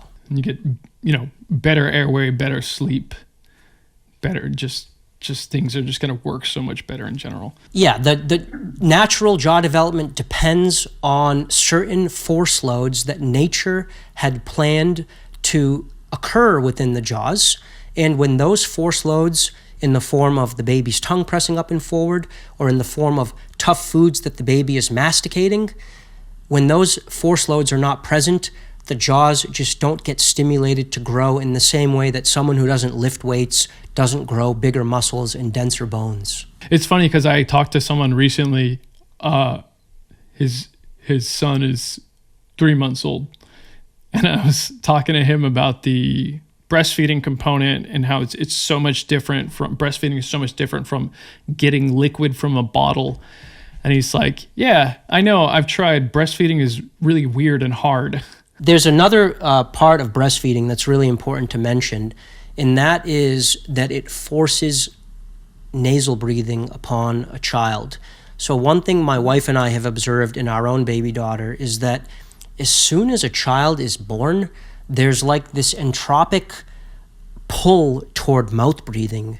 And that's probably caused by the fact that we live in unnatural environments now. We live indoors where we have allergens in the form of pets and hot, stuffy air and mold and urban pollutants and other things that were just not present in our evolutionary past. And these things cause the nose to stuff up because the nose is essentially filled with filters in the form of turbinates and tonsils and adenoids. And when these structures get irritated enough, they swell up, and that makes it impossible for us to breathe through our nose. Our nose gets stuffed. And what do? Well, we have to breathe somehow. So what happens is the jaw falls open and we end up breathing through our mouths. And you can't coach a 6-month-old to become you can't say, oh, come on, no, stop breathing through your mouth, breathe through your nose instead. They don't understand that. And so the only way to force a child to be a nasal breather instead of a mouth breather, and therefore to have their tongue pressed up on the roof of their mouth, is through breastfeeding, which essentially forces them, in order to extract this fluid that they so desperately want, they have to work for it, and they have to keep their mouth closed, working hard, and breathing through their nose. Yeah, I mean, it definitely needs to, it's another thing that just needs to be stressed so much more. I mean, the conversation about breast milk or breastfeeding versus bottle feeding usually centers around the nutrients in the breast milk, which, yeah, this is an important point, but it's this whole kind of symphony of things going on. To go back to the different interventions to increase the size of an adult's airway, I was under the impression that MARPE, M-A-R-P-E, this kind of bone-born expander, was the way to go. But then I was learning from your channel that, well, if you have this expander up in here and you're kind of pulling this apart like that, it could affect these other bones, right? And you can't expect this to go in with perfect symmetry, because it's using itself as an anchor. The bony part of the roof of your mouth is using itself as an anchor. So you can't expect a perfect expansion on both ways. You're going to have a little bit of asymmetry. And then that asymmetry, because you're messing with the bone, could translate to maybe giving you an asymmetry in bones up here. So what I've seen is the asymmetries are not super noticeable all the time. I mean, it's like rare cases where it's super blatantly noticeable. Please correct me if I'm wrong on that. But the person themselves, when they experience an asymmetry, is very noticeable to the person themselves. I'm saying, like, from an outside perspective, it's really hard to notice if someone has a small asymmetry, but the person themselves, that they're very aware of that. Could you comment a little bit on that? Yeah.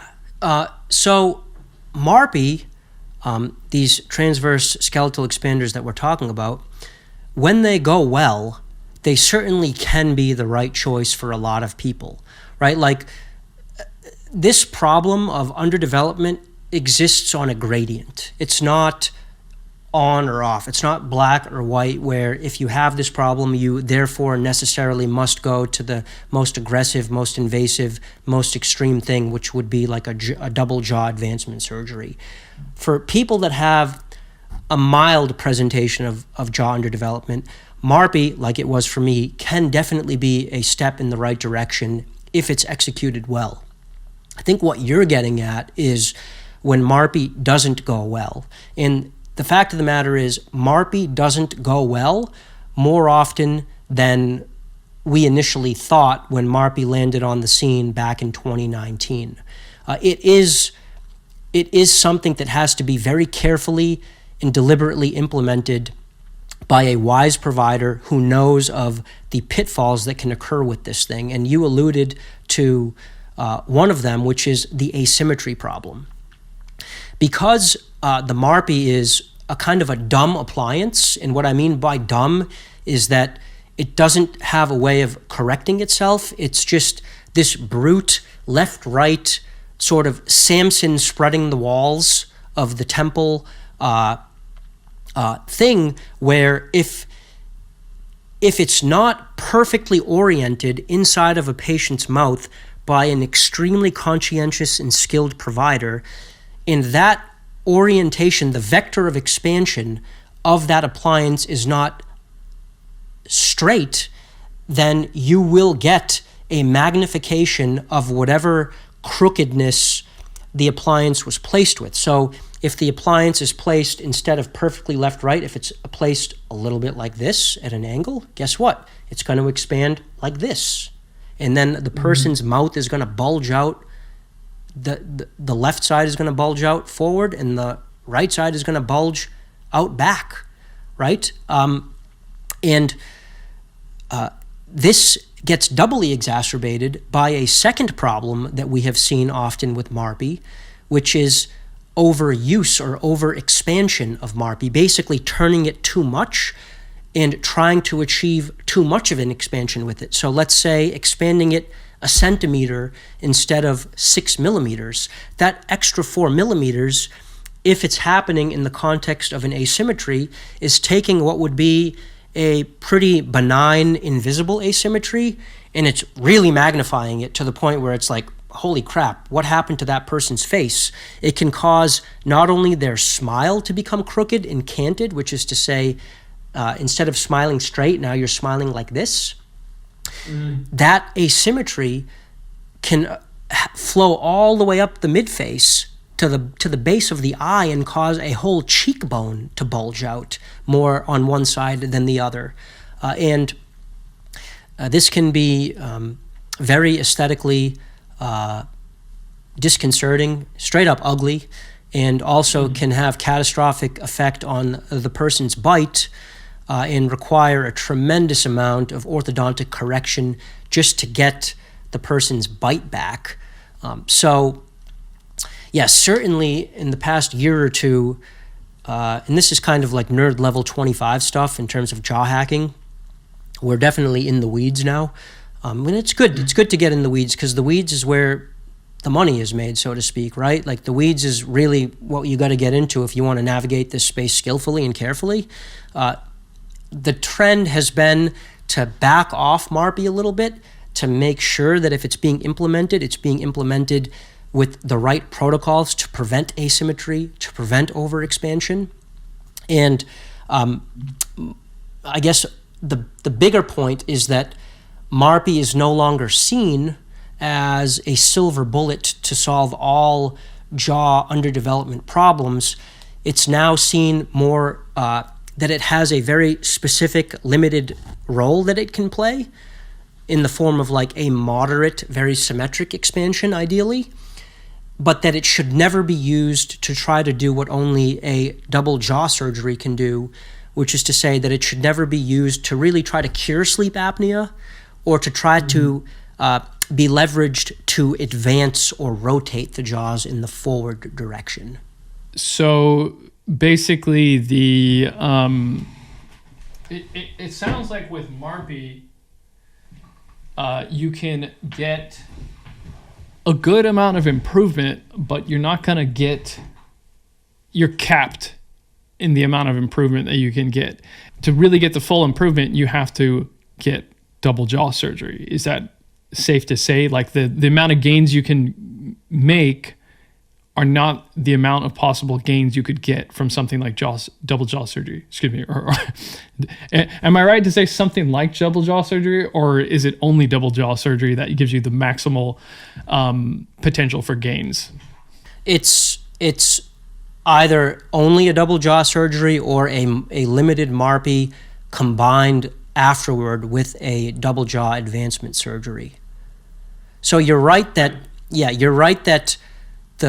the greatest total positive outcome from jaw reconstruction comes from a double jaw advancement surgery or from a MARPI followed by a double jaw expansion surgery, but almost never by MARPI all by itself. Now, that's not to say that some patients have problems that are mild enough that the MARPI can get them, 50 to 100% of where they're trying to go.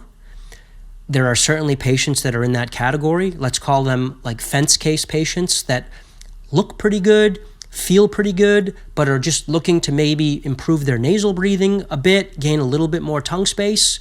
But for patients that are on the more extreme side of the jaw underdevelopment spectrum, patients that are super retrognathic, right? Their jaws are really set back.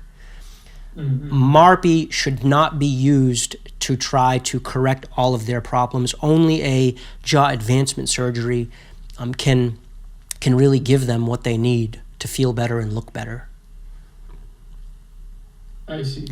And one way of putting that simply is that you can't expand your way out of an AP problem. That's a saying in the Jawhacks community. No matter how far left-right you go with a MARPI, if part of your problem, as is often the case, is that your jaws are too far backward, that's not something that can be solved with a MARPI. That's something that can only be solved with a procedure that can move the jaws forward, and MARPI can't move the jaws forward. Yeah, it sounds like you can get some improvement going left to right, but then there's tons of gains to be made going forward that you can only get from the double jaw surgery, unfortunately. I don't know if you want to mention this part, but this really stood out to me because for a while I was thinking, I had learned about this stuff a while back, and I was like, oh, okay, so MARPI is the way to go. Maybe I should do that sometime because I have this TMJ issue. But then I was talking to you, and you mentioned how you are still considering a double jaw surgery because, you basically got the gains you could get with MARPI, but then you are capped, and it's not completely resolved your your neck issues, your headache issues. So, if say 8 years ago, you just went for a double jaw surgery at the start with this particular provider that you're talking about, then, all your issues would have been solved in a 2-hour surgery instead of, becoming, you're basically the I can't think of anyone else who is more versed on this particular topic and has talked to more professionals and orthodontists in this space than you. You're correct. If I could go back to 2014 when I started this process, and then of course 2016 when I got my first expander, I certainly would not have wasted my time with hard mewing for 2 years. I would have definitely avoided tooth-borne expansion. I maybe would have done a small, moderate MARPI expansion because there are things that MARPI can do that jaw surgery can't do, specifically around nasal volume expansion and nasal breathing improvement.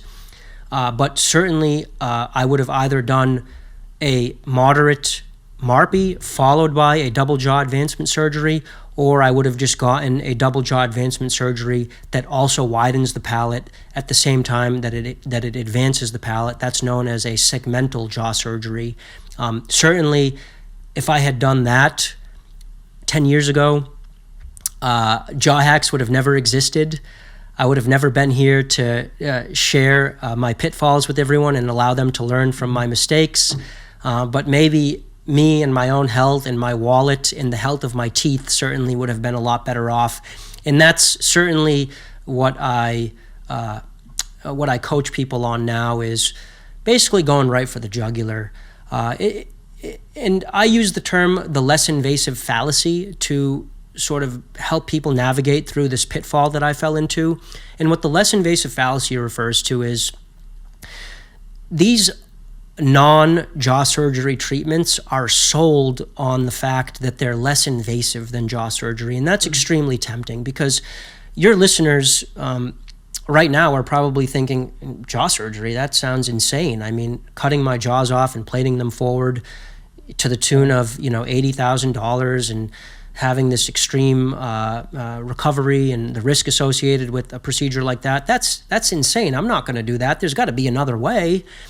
But it turns out that by avoiding the big kahuna, you end up stepping on landmines thinking that they're going to be less invasive, but they actually turn out to be more invasive in the sense that they cause dental problems, or they waste your time, or they cause asymmetries in the form of overdone MARPIs. And Yeah, certainly many patients would be better off jumping right into a really high-quality jaw surgery with a top surgeon. Is it more optimal to do a moderate MARPE into a double jaw surgery, or do you get the same effect just going straight for the double jaw surgery, or is that like a specific case-by-case thing? It's a specific case-by-case thing in the sense that not everyone has to do a MARPE before a jaw surgery, but you could say objectively that the theoretical maximalist approach to jaw augmentation would be to do a MARPE followed by a jaw surgery. And that's because there's things that MARPE can do that jaw surgery can't do, and there's things that jaw surgery can do that MARPE can't do. And so to get all of the potential results, you would do both, but doing the MARPE first, because it's a lot harder to do MARPE after a jaw surgery than before it, for a variety of reasons, but the most important of them being that, jaw surgery really does some serious work to your jaws, and after that occurs, you really don't want to mess with them after that. So the MARPE would come first. Given that the theoretical maximum comes from stacking both, that doesn't mean that that's the right thing for everyone. Obviously, doing a MARPE is an additional expense in terms of money. It's an additional time thing. It takes about an extra 2 years to do a MARPE before a jaw surgery. And for what? For, let's call it a 20 to 30% better total outcome than just widening your palate and advancing it at the same time through a segmental jaw surgery. And so, everyone is different in terms of their priorities when they land in this space, right? And again, this is part of what I do is I help size up people as to what's really important to them. And for patients that are, on death's door because their symptoms are so bad and their nasal breathing is horrible and they really, really want to make sure they solve the problem, I might encourage them to consider doing the MARPE first, then doing the jaw surgery, just so that they make sure they don't leave anything on the table. But for someone who's like pretty bad, but not, but maybe their nasal breathing is sort of decent, and they have a strong value of time, right? Like they just want to get in, do something safe and effective, and then get out quickly. Someone like that would be a better candidate for going right into jaw surgery and maybe skipping that 25% gravy bonus that you get from doing the MARPE first. And if I could just say very briefly about technically what the MARPE gives you that the jaw surgery can't give you. And now instead of nerd level 25, this is like nerd level 50. But your audience is extremely intelligent and technical, and so maybe they'll appreciate it. Basically, the MARPE has the potential to expand the nasal cavity higher up than jaw surgery has the ability to expand it.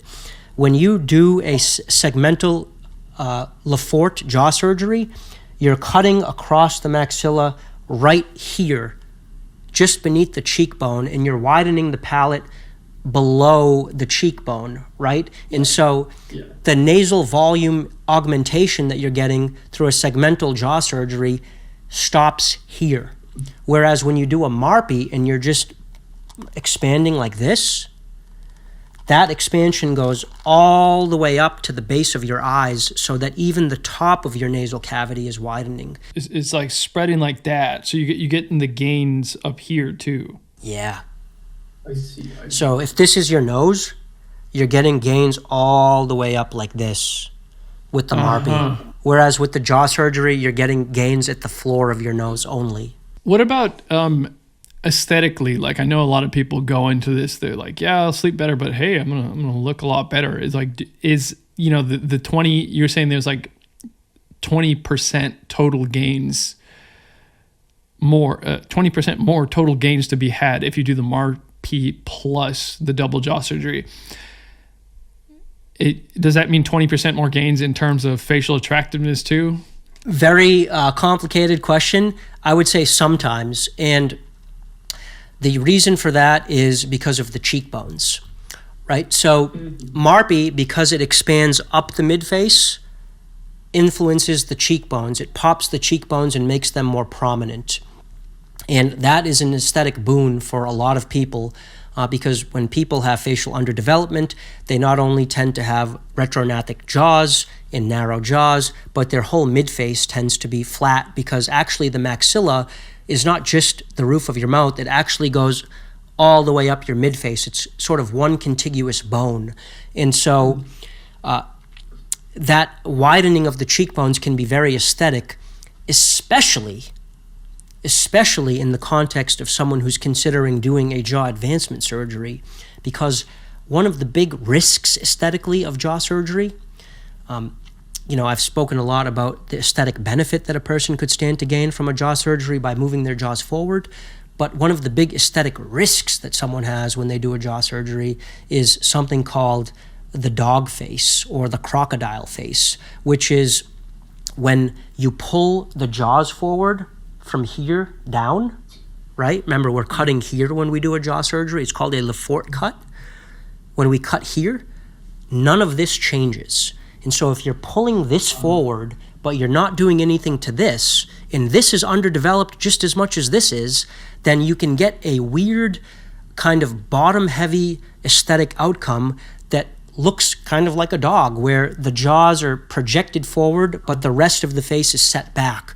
And MARPE, by expanding the cheekbones, can help mitigate some of that. Although you can also mitigate some of that by doing cheekbone implants with jaw surgeries, which is something that many of the top jaw surgeons who have great reputations around doing really beautiful aesthetic jaw surgeries, such as Dr. Michael Gunson, or some of the very aesthetic-focused jaw surgeons in Italy. Italy is kind of this weird jaw surgery destination because there's such an emphasis on the more subtle aspects of beauty that can be refined and sort of added on top with the jaw surgery, and that includes cheekbone augmentation and even orbital augmentation through implants. You can get that midfacial enhancement through implants and not just with the MARPE, but the MARPE certainly helps with that too. Interesting. Wow.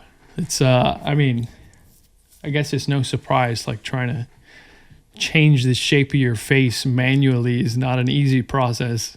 It's not. It's a very dangerous, very tricky process. And that's really my goal, is to get those answers out to people as to how they can do it safely.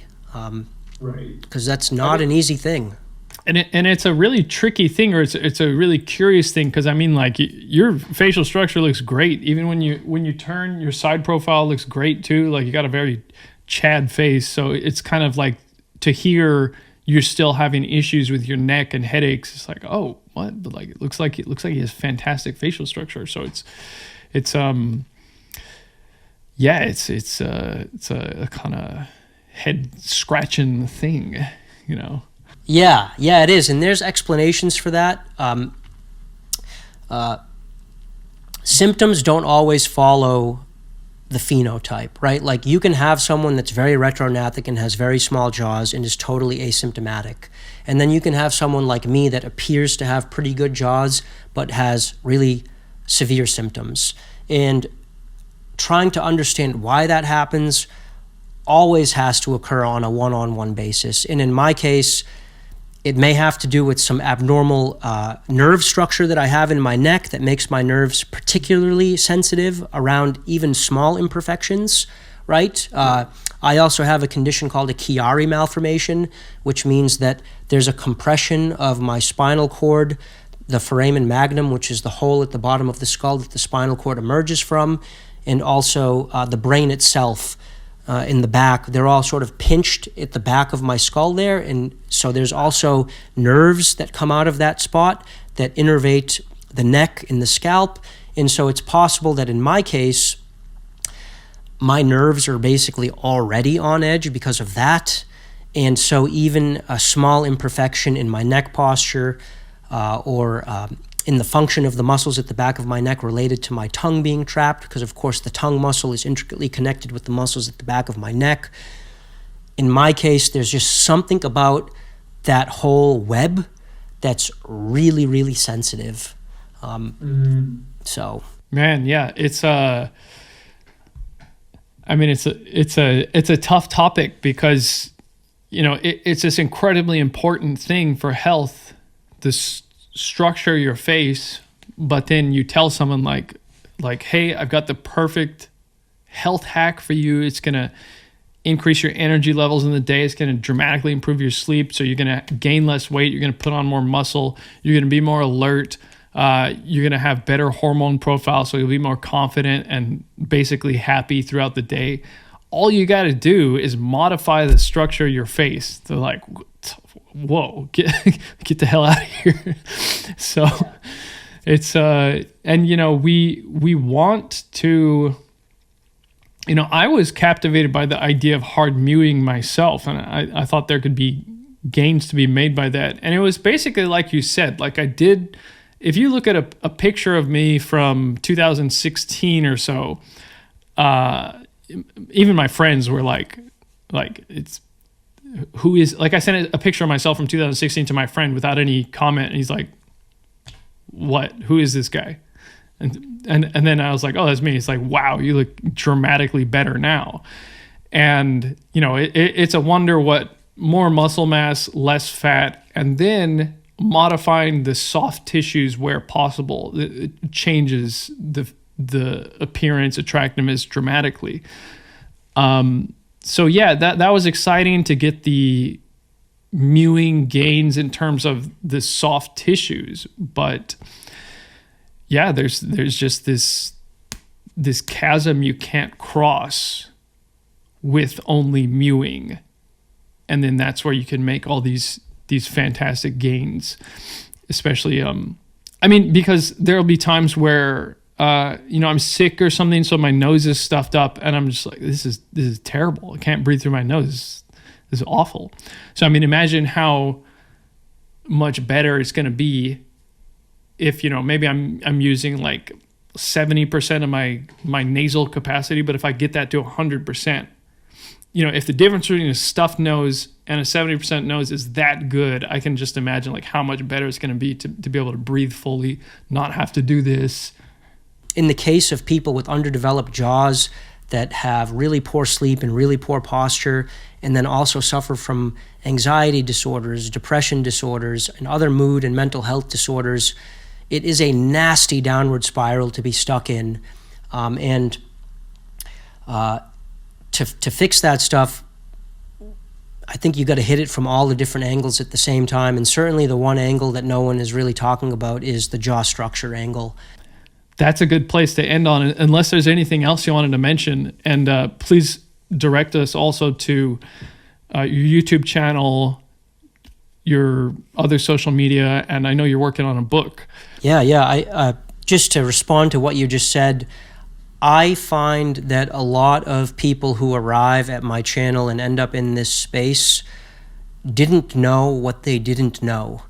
And I think that a lot of this stuff around jaw structure and the symptoms that it can cause in people is so subtle, and people have been dealing with it their whole lives, literally since their infancy, that they didn't even realize that they had this problem. They just assumed that this was the way life was. Life was this like anxious kind of sort of dark cloud over my head sort of experience. And for a lot of people that follow channels like yours and maximize every other aspect of their health, their diet, their fitness, their sun exposure, they try things like fasts. I think you're doing amazing work around fasting, and I'm personally a big fan of fasting as a way of cleansing things and being a sort of reset button for people to purge out toxins that have built up over a lifetime. People that have done fasts and all of this other optimization, and yet still they're suffering from some sense of not thriving. Oftentimes the answer is to be found in poor breathing, poor sleep, poor posture, and the other core negative outcomes that are the result of jaw structure. So I would just encourage people to just take a closer look. I'm not saying go out and have a surgery, but check out my channel. In terms of my socials, right here on YouTube, I have many, many years of videos built up. I'm also on Substack. That's my platform for written content. Your audience should be very familiar with that because you're doing amazing things on Substack yourself. And even more stuff right at jawhacks.com. The book that you mentioned is called Fix Your Face. Fix Your Face is my magnum opus where I basically summarize everything I've learned over the last 10 years about every aspect of this stuff. So you can access that on Substack. And that would be an excellent way of starting. If you have no prior background in the jaw hacking stuff and want to start from scratch and go from nerd level 0 to nerd level 50 from start to finish, that would be a great way to do that as well. I was just popping open your channel right now, and I noticed you have 75 podcast episodes. Yeah. 75 and counting. Now, it didn't start as a podcast channel, but it's become a podcast channel. It started with me doing a lot of personal talking head videos explaining my own process and my own case. But at one point, it became me just being the point man to interface with the professionals themselves and getting people information, not just on my case, but about information about the broader aspect of the jaw hacking world. And so, it's become more of a podcast channel now and less about me personally.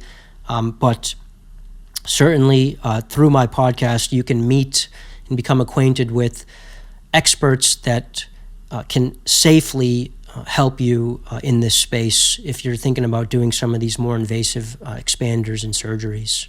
Yeah, I mean, it also really highlights just how thorough you are with your approach, and which makes your book really exciting. I mean, going into writing a book with just these dozens of interviews with all kinds of experts. Okay, great. Well, Ron, thanks so much, man. This has been super interesting. Maybe we can do like a nerd level 20 podcast where it's just 2 hours of weeds. I'd love that. Well, I'd love that, man. I'm a nerd at heart. I think you are too. And Joseph, thank you so much for giving me the platform and giving me this opportunity. Of course. Thanks so much, Ron.